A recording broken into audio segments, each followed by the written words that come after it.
Eh bien, bienvenue à tous dans cette table ronde, engagement d'une marque et réputation, la nécessité de l'alignement et de la cohérence. Donc, cette table ronde réunit les experts de l'écosystème Septième Sens.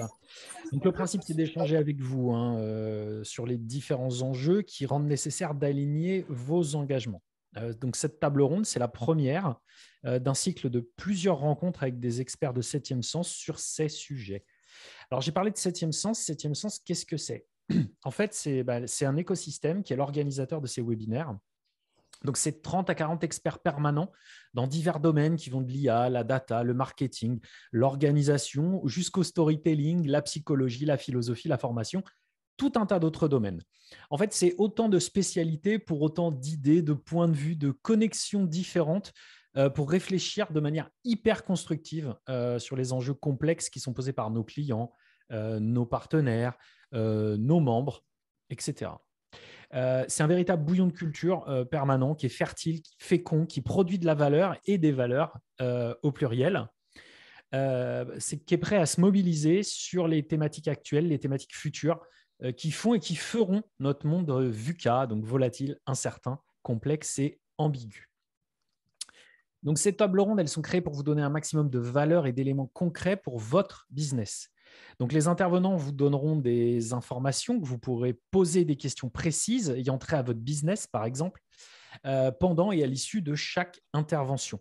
Donc, certaines seront traitées en cours de route et puis on gardera du temps à la fin pour vos échanges avec nos spécialistes.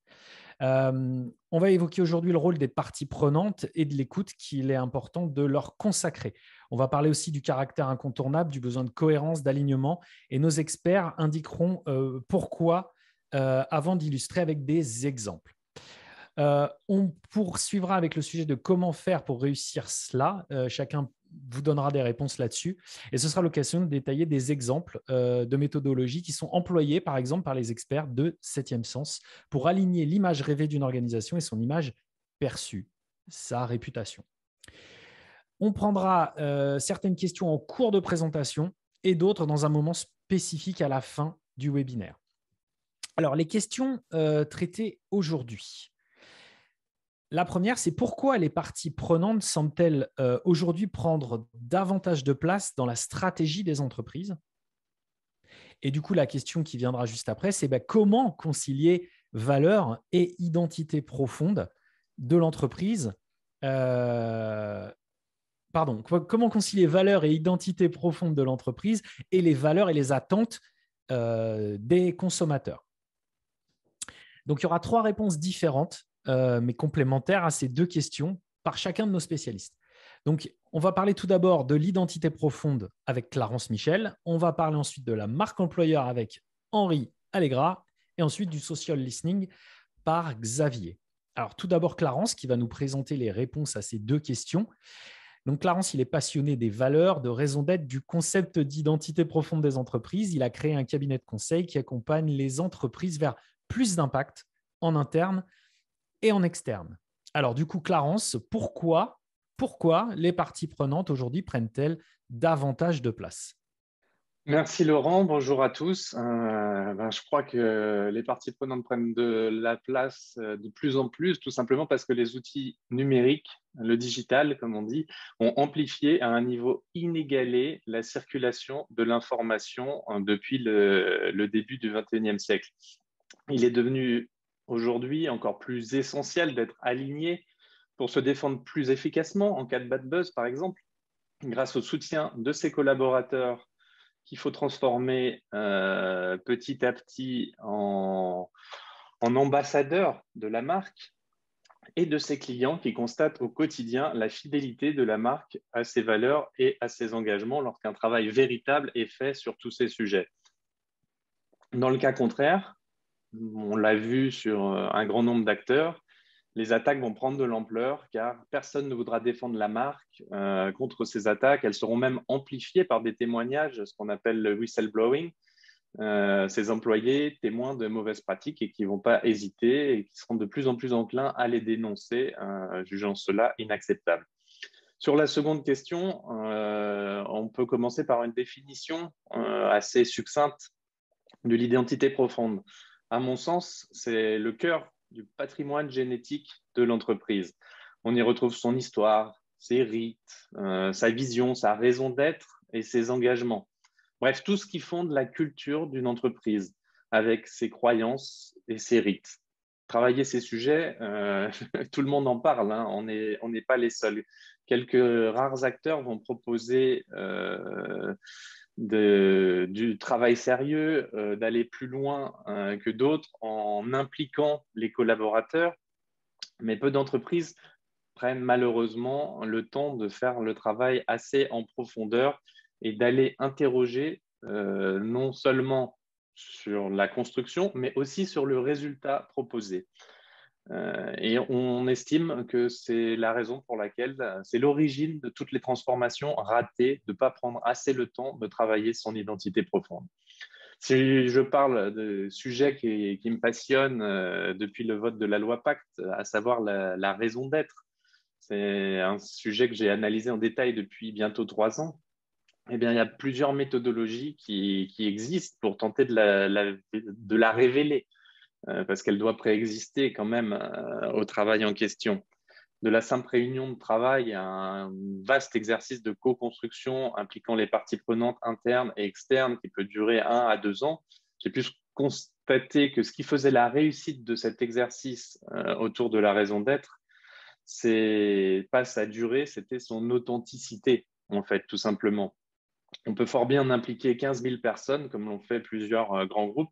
Si le résultat est verrouillé, qu'on sait à l'avance ce que la direction de la RSE ou de la communication a décidé et que le résultat ne parle à personne, ben ça va être un échec qui va être ce qu'on appelle le purpose washing, et c'est ce qu'on va malheureusement constater encore trop souvent. Donc l'objet de mon propos, c'est pas de vous vendre une méthodologie, mais de réfléchir ensemble à la problématique centrale pour les organisations du XXIe siècle, notamment les plus grandes d'entre elles. La première étape qui pourrait permettre de peu à peu restaurer ce lien de confiance avec les parties prenantes, c'est de enfin savoir les écouter vraiment. Donner la parole ne suffit pas, il faut faire preuve d'écoute réelle et surtout, ce qui n'est jamais fait à part chez nos clients, redonner la parole pour juger le résultat. C'est là qu'est la clé à nos yeux. C'est la clé qui évite le purpose washing. Alors, du coup, Clarence, parce que tu parles d'efficacité, tu parles de résultats, donc pour pouvoir faire ça efficacement, pour pouvoir faire ce travail efficacement, pour pouvoir juger les résultats, qui est-il incontournable d'impliquer dans cette démarche, selon toi? À mon sens, il y a deux axes principaux, les parties prenantes internes qui doivent être impliquées dans l'élaboration de la raison d'être, vraiment dès les origines, et les parties prenantes externes qui ne peuvent n'être impliquées que dans un second temps, éventuellement, pour vérifier le résultat. On peut les impliquer au premier stade, mais c'est un travail que tout le monde ne peut pas se permettre. Donc, au moins, il me semble indispensable de les impliquer dans un second stade pour vérifier que l'identité proposée correspond à la vision qu'en ont les différentes parties prenantes externes.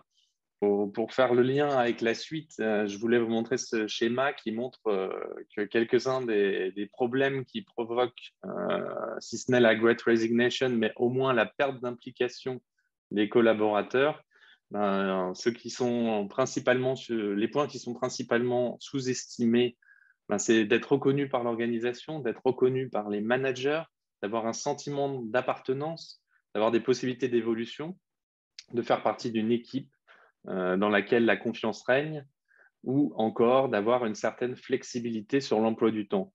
Ce sont des problèmes connus depuis longtemps, mais pour lesquels les employeurs, à notre sens, n'emploient pas forcément la bonne réponse.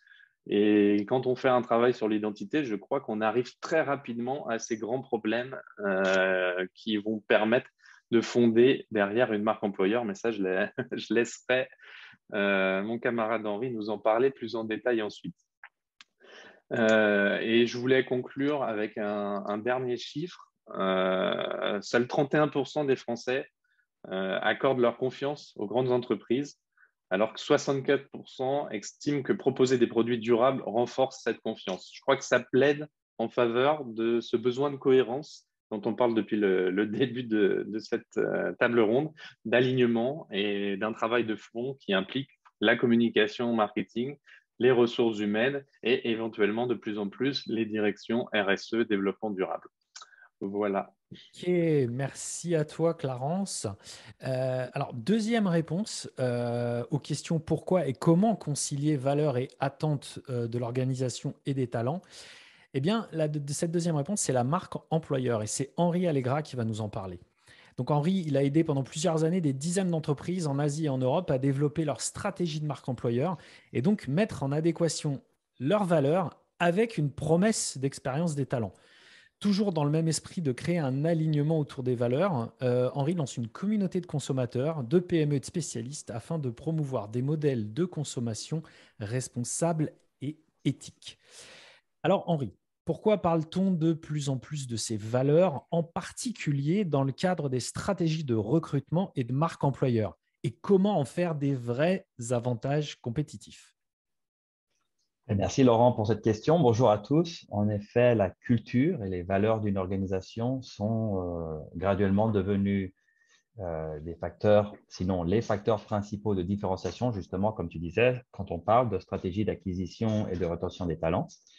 C'est dû à plusieurs facteurs. D'un côté, il y a une croissante compétition entre les employeurs. Il y a de plus en plus d'employeurs de choix et les frontières entre les industries et les secteurs sont de plus en plus floues. Donc, en gros, tous les employeurs sont en quelque sorte en concurrence les uns avec les autres.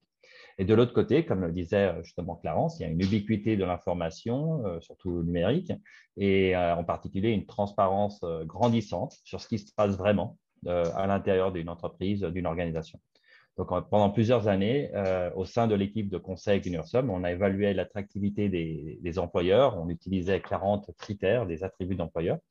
Et ce qu'on remarquait, c'est qu'au fur et à mesure que la compétition se développait et qu'un marché devenait mature, les talents donnaient plus d'importance à des attributs immatériels, intangibles et intrinsèques, justement comme la culture d'entreprise et les valeurs, au lieu d'attributs tangibles comme la rémunération ou le contenu, les caractéristiques des rôles. Et donc, une grande partie de la stratégie de différenciation s'activait toujours plus autour de ces aspects culturels et de l'application de ces valeurs fondamentales au quotidien. Donc cela, on ajoute un peu, comme disait aussi Clarence, l'émergence de réseaux sociaux numériques professionnels comme LinkedIn et des sites Internet comme Glassdoor. En plus, il y a l'évolution des attentes sur le rôle, les attentes des talents sur le rôle des entreprises sur des sujets sociétaux. Et là, on comprend facilement pourquoi la recherche d'un employeur soit devenue aujourd'hui pratiquement une question d'affinité culturelle. Il y a même une étude de LinkedIn justement qui souligne que 3/4 des candidats aux États-Unis veulent connaître très bien la culture et les valeurs de l'entreprise avant de postuler. Alors, ok, mais alors du coup, comment on fait, comment on réussit à concilier ces valeurs et l'identité d'une organisation et les valeurs et les attentes des talents? Et je vais reprendre un peu le concept de Clarence. C'est vraiment une réelle écoute. Donc, la solution, c'est une solution en tout cas, c'est de prendre en considération ces valeurs et ces attentes de talent dès le début d'une définition et le développement d'une marque employeur. Ça a toujours été en effet la première étape de tous les projets de développement de marque employeur que j'ai entrepris. On commençait par comparer plusieurs dimensions, 5 dimensions de la proposition de valeur d'un employeur. On faisait un gap analysis justement en utilisant ces 40 critères. Je vais vous partager un schéma. Ça, c'était les 5 dimensions de la proposition de valeur employeur. Donc, on regardait d'abord le vécu, le ressenti des employés, la vision, la stratégie de la direction donc pour que ce soit viable. Et bien sûr, les intérêts des talents internes et externes, donc voir vraiment quels sont les éléments de ces valeurs et de cette culture qui sont vraiment attractifs. Et la perception externe, donc ces parties prenantes externes, les talents, les candidats, et bien sûr en regardant aussi la concurrence. Donc en regardant simultanément ces 5 dimensions de la proposition de valeur, on pouvait, à travers un travail de gap analysis, identifier des cohérences ou des incohérences. Je sors de là. Et voilà, un instant. Et du coup, donc ça, c'était cette partie-là, justement, ces activités de recherche quantitative et surtout les résultats de cette recherche quantitative et qualitative sur ces 5 dimensions ont toujours généré des grandes discussions et une grande réflexion de la part des clients. Et, donc ça a été souvent, très souvent, un premier moment de vérité de la part de l'employeur et un élément d'engagement justement pour comprendre comment mettre en cohérence, en adéquation les valeurs qu'elles allaient pousser avec celles des talents et en général de l'écosystème. Donc, une fois que ces attributs et ces valeurs étaient validés, même l'implémentation de la communication se faisait en grande partie à travers les talents internes et aussi externes. C'est justement communiquer leurs expériences de ces valeurs, leurs interprétations. Donc, le contenu est aussi devenu graduellement plus centré sur eux, sur les talents, plutôt que sur l'employeur, même si l'objectif est toujours de communiquer la culture et les valeurs de l'employeur. Et c'est à ce moment-là, donc si on ne prend pas en compte cette adéquation de valeur avec celle des talents, généralement, c'est à cette phase-là que tout tombe à l'eau. Il y a aussi une question d'efficacité de la communication quand on passe à travers les talents, donc on les implique.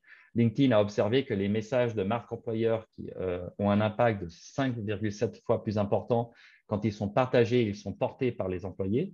Les talents font 3 fois plus confiance aux messages des employés que ceux des dirigeants quand il s'agit de communiquer la culture de travail d'une entreprise. 90% des talents ont confiance aux recommandations de personnes qu'ils connaissent, contre 33% aux messages de marque employeur. Donc, cela explique la prolifération des programmes d'ambassadeurs et de parrainage.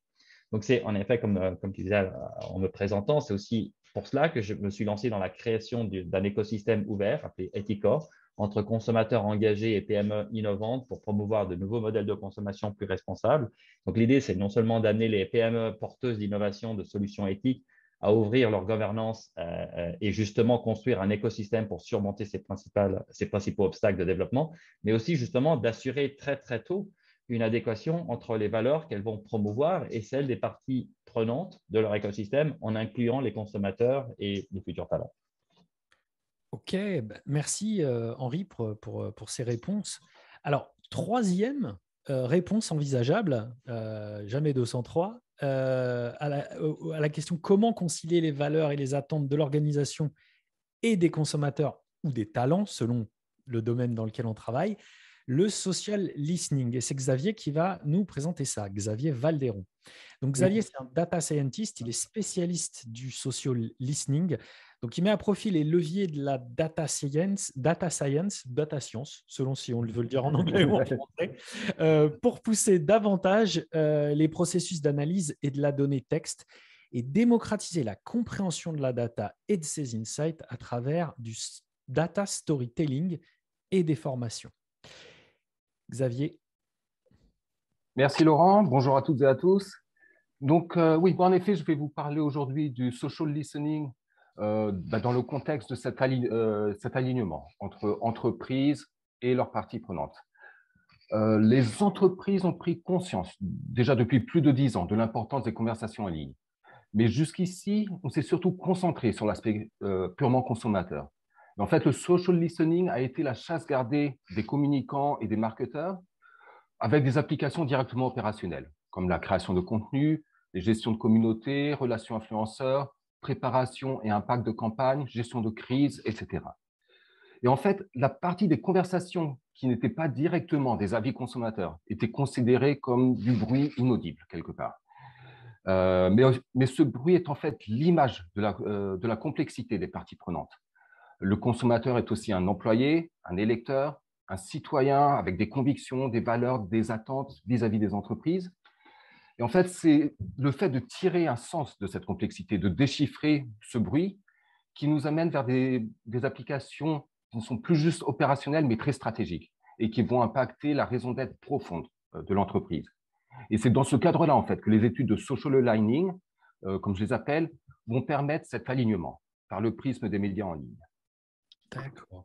Et donc, alors, comment ces études spécifiques amènent une nouvelle manière de concilier les valeurs des organisations et des consommateurs? Donc déjà, il faut se concentrer sur cette question centrale, la première question de ce social aligning, de cet alignement, de savoir est-ce qu'il y a un décalage entre nos valeurs déclarées ou souhaitées ou rêvées et la perception réelle, la réalité des choses, vraiment la perception et attente de nos publics. À ça, on peut rajouter ou intercaler une troisième ligne qui serait ici de savoir en fait si nos valeurs déclarées sont transformées en actions concrètes donc en processus, etc. Ça veut dire, est-ce que nos valeurs, c'est juste une intention ou est-ce qu'on fait vraiment quelque chose de réel autour de ces valeurs souhaitées? Alors, pour procéder, en fait, on commence d'abord par extraire et formuler ces valeurs déclarées. Donc, on a plusieurs moyens pour faire ça qu'on utilise en parallèle. Donc, des entretiens, déjà, bon, avec les donneurs d'ordre de l'étude également, dirigeants et employés de l'entreprise. Ensuite, on va éplucher la mission et vision de l'entreprise. Chaque entreprise en a une. Ensuite, si jamais il y a une page d'engagement ou une raison d'être, ben ça également, on va éplucher ça pour vraiment en synthétiser les valeurs, les différentes valeurs que souhaite avoir ou que déclare avoir l'entreprise.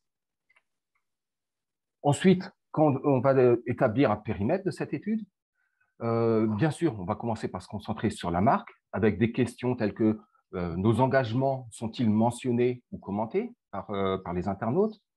Dans quels termes sont-ils perçus? Sont-ils crédibles? Sont-ils vérifiables? Et également, découvre-t-on des valeurs ou perceptions que l'entreprise ne connaissait pas? Et ça peut arriver assez fréquemment. Ensuite, on va aller au-delà de simplement la marque. On va également observer la filière et les concurrents.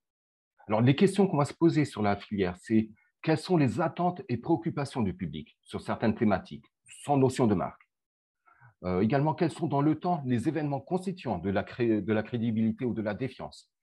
Comment se sont-elles construites au fil du temps?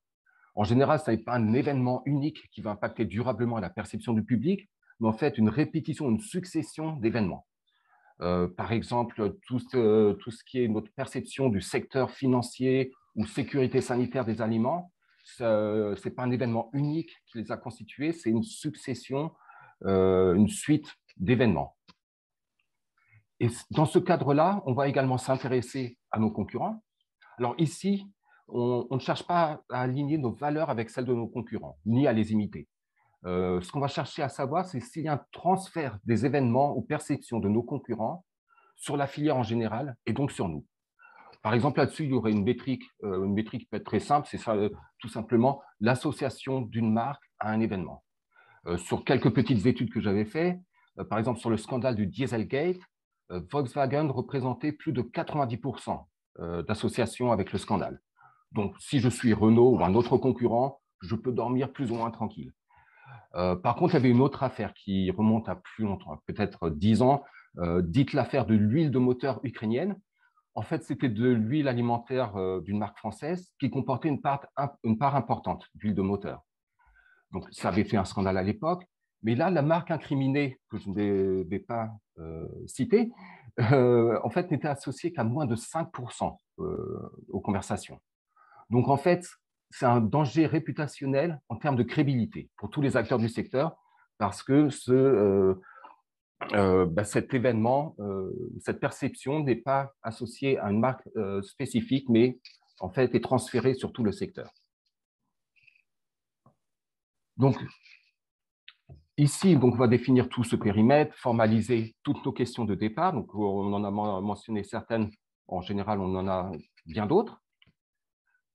Et toutes ces questions, en fait, vont influencer la façon dont on collecte les contenus. Par exemple, quand je vais collecter du contenu, je ne vais pas chercher sécurité sanitaire des aliments. Les gens ne vont pas s'exprimer comme ça généralement. Donc, là, il y a tout un travail assez énorme, en fait, d'aller collecter tous ces contenus en ligne. Et ensuite, toutes les phases d'analyse. Je vous passe les détails, mais en fait, on utilise donc des processus de data science et de NLP, donc Natural Language Processing pour l'analyse. Ça permet entre autres d'analyser des dizaines de milliers, voire des centaines de milliers de contenus qu'on peut collecter. Et voilà, donc ici, la différence avec d'autres études, en fait, va être que ce cycle de ces trois blocs entre le périmètre, la collecte et l'analyse va être répété plusieurs fois. Parce que suivant ce qu'on va trouver dans l'analyse, soit on va se poser des questions auxquelles on n'a aucune réponse intéressante, mais par contre, on va toujours découvrir des nouvelles choses. Donc, on va toujours redéfinir ce périmètre. Et voilà, donc, et en fin de compte, en fait, on va avoir un diagnostic d'alignement fondé sur des données réelles et qui permettent de soit contribuer à définir ou redéfinir notre identité, Sinon, mettre en exergue des actions correctrices, par exemple, mieux communiquer sur ce qu'on sait bien faire ou modifier nos processus et pratiques pour être plus en adhésion justement avec nos valeurs souhaitées, ou bien, dans le meilleur des cas, obtenir la preuve que nos valeurs sont effectivement alignées avec les attentes réelles de nos consommateurs et parties prenantes en général. Donc voilà, merci pour votre attention et je te rends la parole, Laurent. Donc, merci à toi, Xavier. Donc, en résumé, eh bien, Clarence nous a rappelé l'importance de l'écoute des parties prenantes.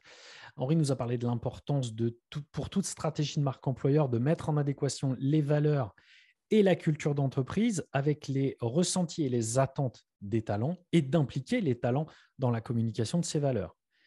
Xavier vient de nous parler des études de social aligning, un diagnostic d'alignement entre les valeurs de l'entreprise et leur perception réelle par les consommateurs.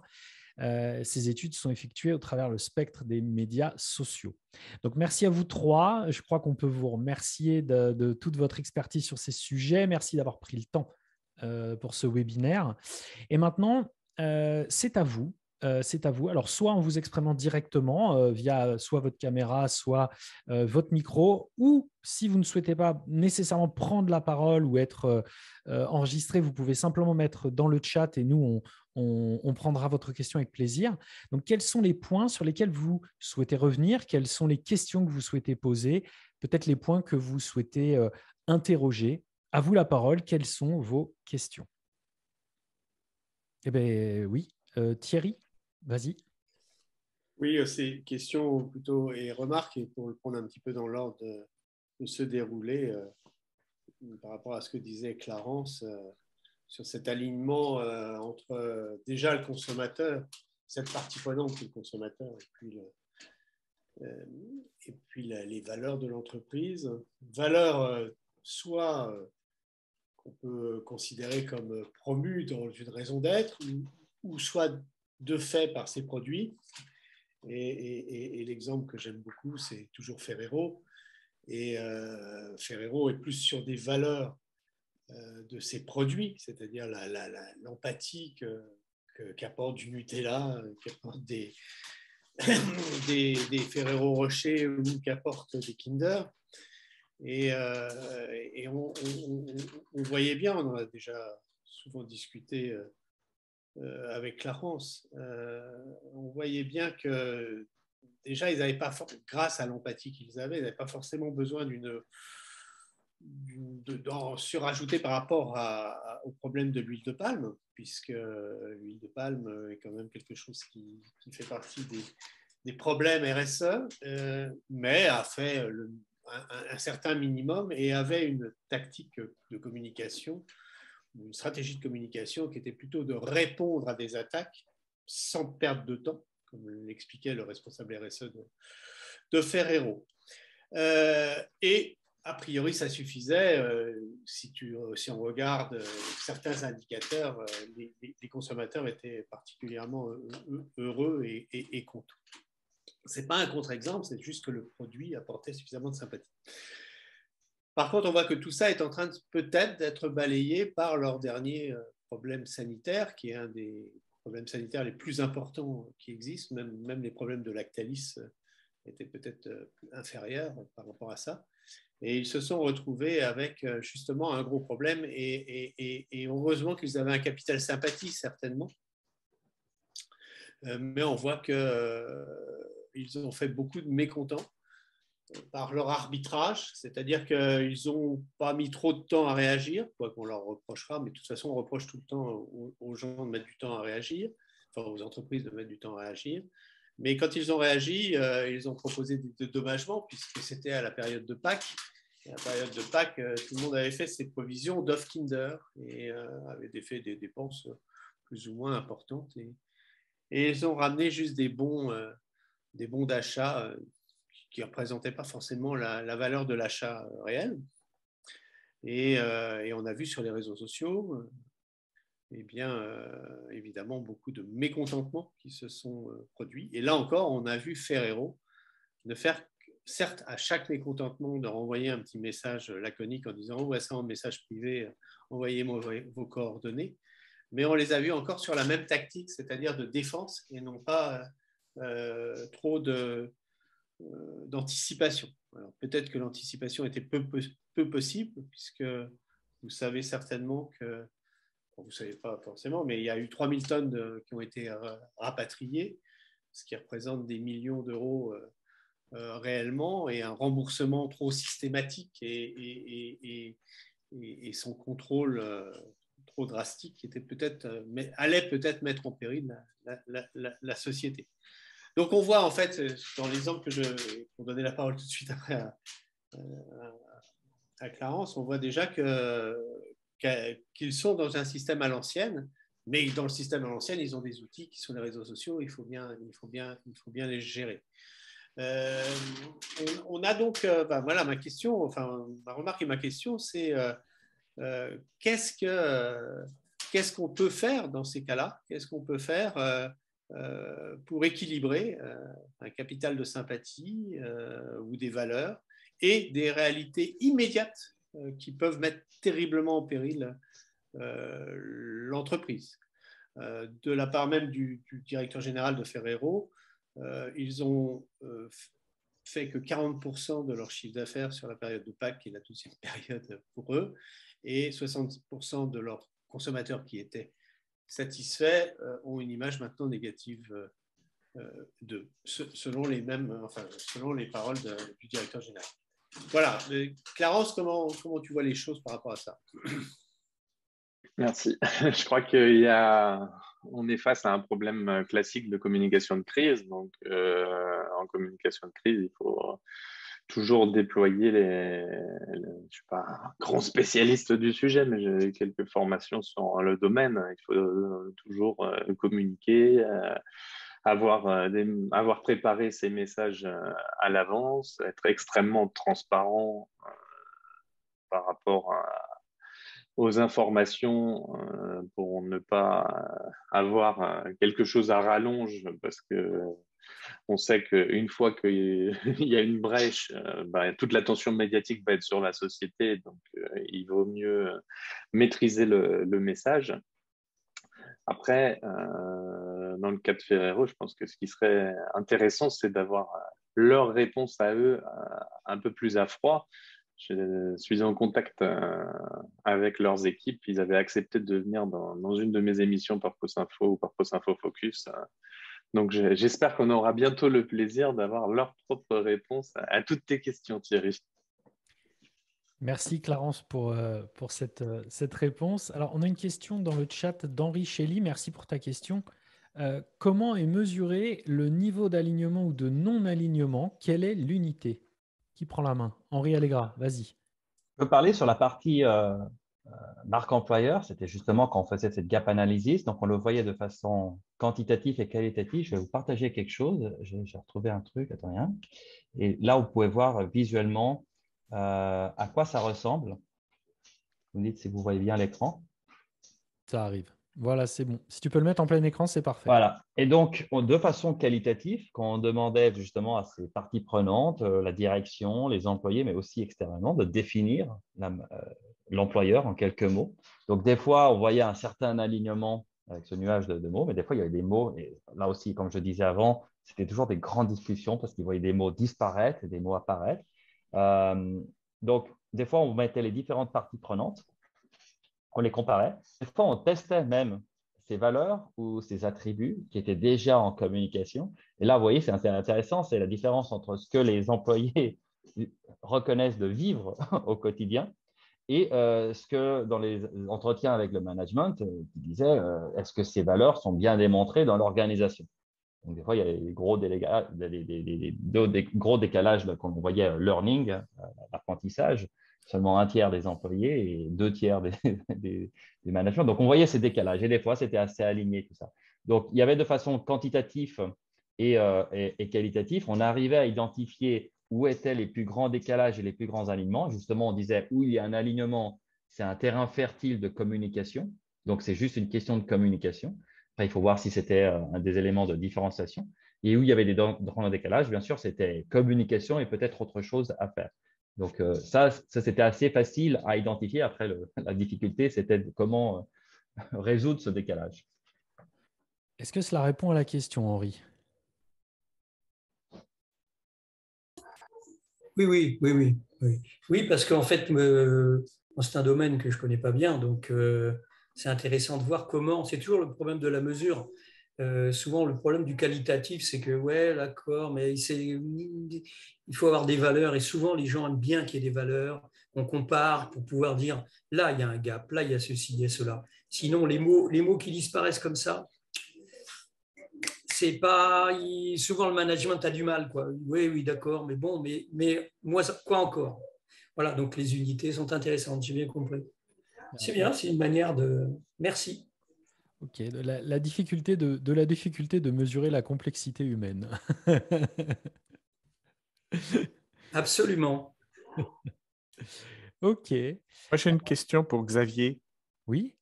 Le fait de faire que du social listening, est-ce que c'est suffisant justement pour avoir une vue complète des parties prenantes? Parce qu'on parle de parties prenantes employées, on parle de parties prenantes clients, mais en réalité, il y a des parties prenantes aussi actionnaires que l'on ne voit pas évidemment dans le social listening. Il y a des parties prenantes aussi partenaires, il y a des parties prenantes qui peuvent être les syndicats. Il y a tout un tas d'autres parties prenantes. Or, le social listening a plutôt tendance à mettre en exergue, je dirais, les positions un peu extrêmes à cause des algorithmes de Facebook, de LinkedIn, de TikTok, etc. Donc, quelles sont les limitations, je dirais, du social listening sur quel type de partie prenante et puis sur quel type de message? Alors, ça dépend beaucoup des domaines d'activité. Dans certains cas, on va trouver également beaucoup d'employés de sociétés qui peuvent également s'exprimer sur les médias sociaux. Donc là, on serait sur la marque employeur. Ce n'est pas toujours le cas. Par exemple, dans beaucoup de sociétés, ça va être des employés qui vont juste retweeter le contenu officiel de la société, donc ça n'a aucun intérêt.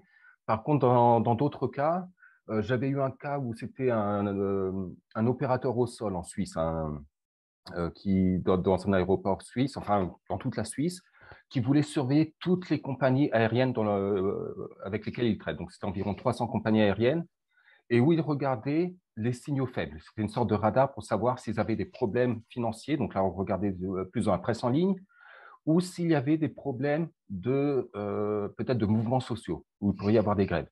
Et là, il regardait justement ça pouvait être sur Twitter ou d'autres médias, si jamais on se rendait compte qu'il y avait même des signaux très faibles, mais de mécontentement des salariés. Donc, mais en effet, ceci étant dit, c'est vrai qu'après, on a toutes les autres parties prenantes. Donc, bien sûr, le social listening, c'est juste une partie. C'est un bloc très important. Et c'est pour ça que c'est très important que dans le cadre de 7e Sens, qu'en fait, on travaille tous ensemble avec chacun de nos spécialités, parce qu'en fait, elles se rejoignent tous. Le travail que fait Clarence sur la raison d'être, pour moi, c'est quelque chose de capital, de comprendre sa façon de travailler pour mieux définir les périmètres des analyses. Et peut-être, j'espère, le résultat de mes études peut aider Clarence également sur certaines missions. Pareil, avec Henri Allegra sur la marque employeur. Et on a, j'espère, sur les prochains épisodes, beaucoup d'autres intervenants, dont Wassati, justement sur justement un différent prisme d'observation de l'humain, en fait, de l'humain qui constitue les parties prenantes de la société. Ok. Cela répond-il à la question? Merci. Ok. On a le temps d'une dernière question. Si les gens qui ne se sont pas encore exprimés souhaitent poser une question, n'hésitez pas, soit dans le chat, soit directement. Et puis, on avait prévu 45 minutes, donc on est vraiment allé. Vraiment une dernière question s'il y en a une, et sinon, on va clôturer ce premier webinaire. Une dernière question pour Xavier, justement. Tu évoquais tout à l'heure le problème justement de préparer une écoute et de trouver les bonnes phrases. Et que tu donnais un exemple en disant bon, on ne cherche pas comme ça, etc.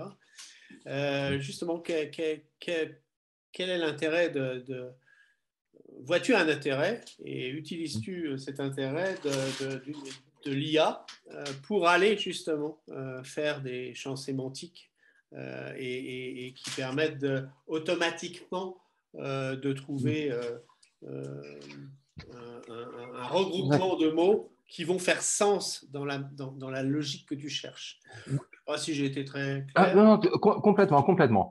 Tu as complètement raison, sauf sur le point automatiquement. Automatiquement, il faut qu'on travaille avec cette technique de NLP, donc Natural Language Processing, qui permet de retrouver une aiguille dans une botte de foin. On est parfois sur des millions de mots qui vont nous retomber, de mots uniques ou d'expressions uniques. Donc là-dessus, il faut justement des moyens pour détecter les signaux faibles, les choses qui sont vraiment importantes. Il y a des techniques connues comme ce qu'on appelle TF, IDF, qui permet de supprimer les mots ou les concepts qui reviennent le plus souvent sur tous les contenus pour en retirer juste les particularités de chaque contenu. Mais en effet, l'intelligence artificielle, et c'est pour ça que je me suis lancé dans la data science il y a environ 6-7 ans, c'est justement pour compléter cette partie des études qui normalement ne sont pas réalisables. Parce que sinon, on resterait que sur de l'analyse statistique, alors que là, avec l'intelligence artificielle, on a beaucoup plus de qualitatif, en fait, mais fait de façon automatique, quelque part, en effet. Ça répond à la question? Oui, complètement. Ok, super. Je pense qu'il est temps de remercier tous nos spécialistes, tous nos experts. Merci beaucoup à vous. Bravo. Voilà, avec le bravo du distanciel à partir de maintenant. On s'est tous habitués. Merci beaucoup. Et puis, à une prochaine. Merci à vous qui êtes venus et à très bientôt. Bonne journée. Merci. Bonne journée. Bonne journée, au revoir. Au revoir. Au revoir.